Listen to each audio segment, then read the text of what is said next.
తిరుపతిలో వైసీపీ నేతలు పెద్ద ఎత్తున ఆందోళనకు దిగారు. కూటమి నేతలు నగరంలో రౌడీలా ప్రవర్తిస్తూ భయభ్రాంతులు సృష్టిస్తున్నారని ఆరోపిస్తూ వారు నిరసన చేపట్టారు. ప్లకార్డులను ప్రదర్శిస్తూ ప్రభుత్వ తీరుపై ఆగ్రహం వ్యక్తం చేశారు. పరిస్థితి ఉద్రిక్తంగా మారడంతో పోలీసులు రంగంలోకి దిగి ఆందోళనకారులను అక్కడి నుండి పంపించే ప్రయత్నం చేశారు. అధికార పార్టీ నేతలకు పోలీసులు కొమ్ము కాస్తున్నారని వైసీపీ మహిళా నేతలు ఆరోపించారు.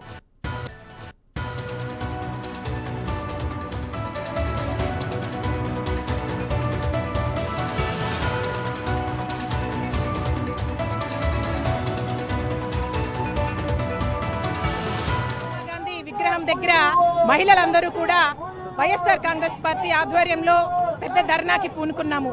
దీనికి కారణం చూస్తే కూటమి ప్రభుత్వంలో ఉన్న నాయకులందరూ కూడా మహిళలని చాలా తక్కువ అంచనా వేసి వాళ్ళని ప్రతిసారి అగౌరవపరుస్తూనే ఉన్నారు. అసలు మహిళలంటే మీకు ఎందుకు అంత చిన్న చూపు?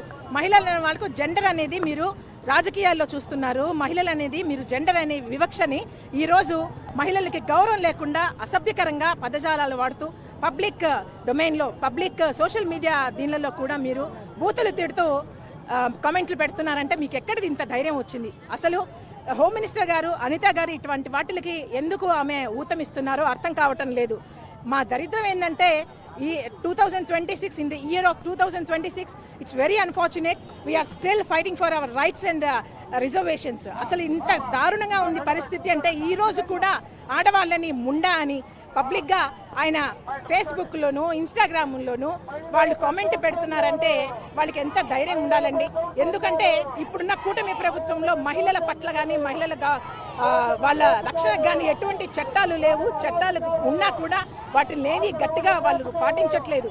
అందుకే దానివల్లనే ఈరోజు కూటమి ప్రభుత్వంలో ఉన్న మంత్రులు ఎమ్మెల్యేలు వాళ్ళ కార్యకర్తలు అందరూ కూడా మహిళల పట్ల అసలు కొంచెం కూడా కనికరమే లేకుండా మహిళలంటే విలువ లేకుండా ఈరోజు ప్రవర్తిస్తున్నారు. ఏమండి, మహిళలు రాజకీయాల్లో రాకూడదా?